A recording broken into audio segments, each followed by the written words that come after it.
Are you an intermediate guitarist, past that part of learning basic chords or the minor pentatonic box and feeling kind of stuck and frustrated? Yep, I was there too. I was frustrated and I was also misled by a bunch of experts who told me things that weren't necessarily true for me. So I want to help you avoid that frustration and maybe break out of it. Let's go. You've been making great progress and then all of a sudden, bam, it happens. You plateau and progress stalls. Believe me, I was there for a long time and it can be frustrating. And what's worse is you become vulnerable to misconceptions that well-intentioned educators can give you. Let's explore a few of those so you can avoid them today. Oh, and I know that a bunch of people are going to disagree with me on number 4, so make sure you check that one out.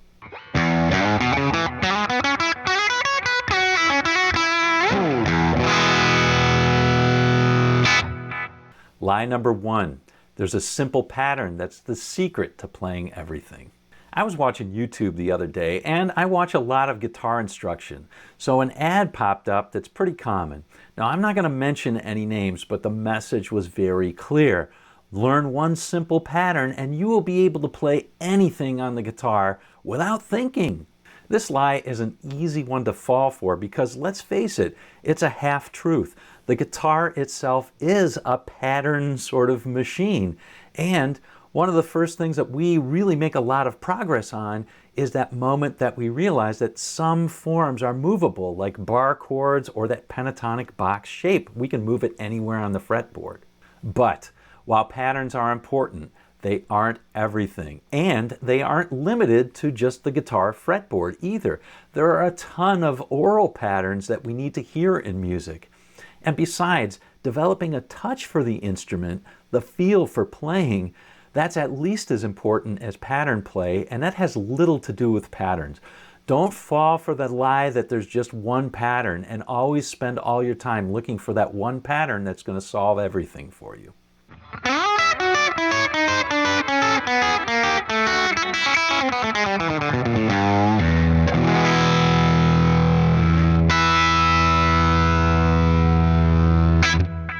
But that's not the only lie you'll hear.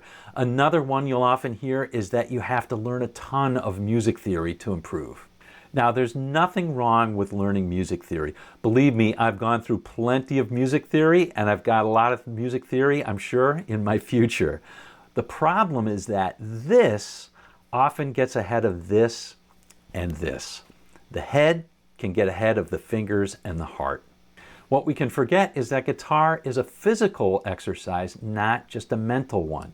It can be fun to learn more theory, but if we can't already translate what we already know into our playing, it makes no sense cramming more into the head. Don't buy the lie that you have to know a ton more theory to make any progress.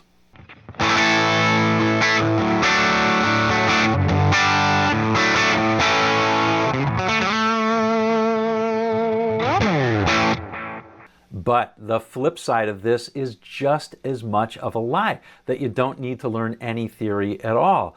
For every person that loves theory, there's another person who despises it. And some people need to be dragged kicking and screaming to learn any theory at all. We all know the usual excuse. Lightnin' Hopkins didn't know any theory. Jimi Hendrix didn't know any theory. Maybe, but I doubt it. And even so, even if it's true, you and I were not Jimi Hendrix. And besides, guys like Jimi Hendrix and Stevie Ray Vaughan, they were famous for always having a guitar in their hands. If you want to make progress and spend, say, less than 8 hours a day playing, then do yourself a favor and learn a little bit of theory. And I do mean a little, because a little goes a long way. Learn a few of the rules so that then you can break them. I mean, how can you even be a rebel if you don't even know the rules that you're breaking?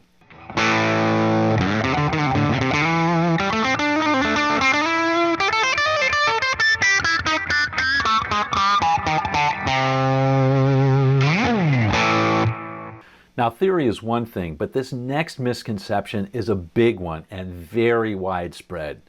Here it is. You should always play things exactly like on the record. That's one of those half-truths that stalls way too many players.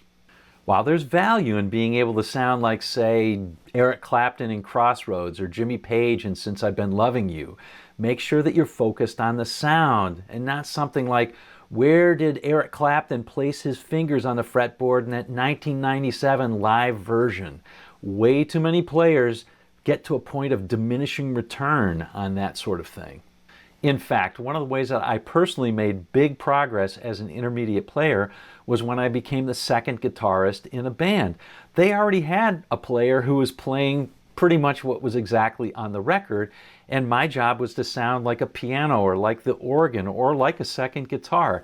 I needed to add to the sound without playing exactly what was on the record. That struggle made me a way better guitarist.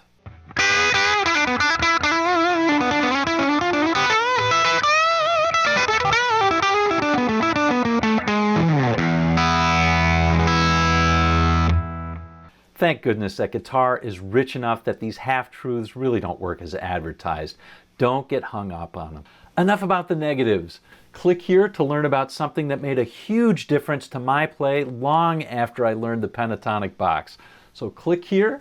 I'll see you in the next video, and I'll see you on down the road.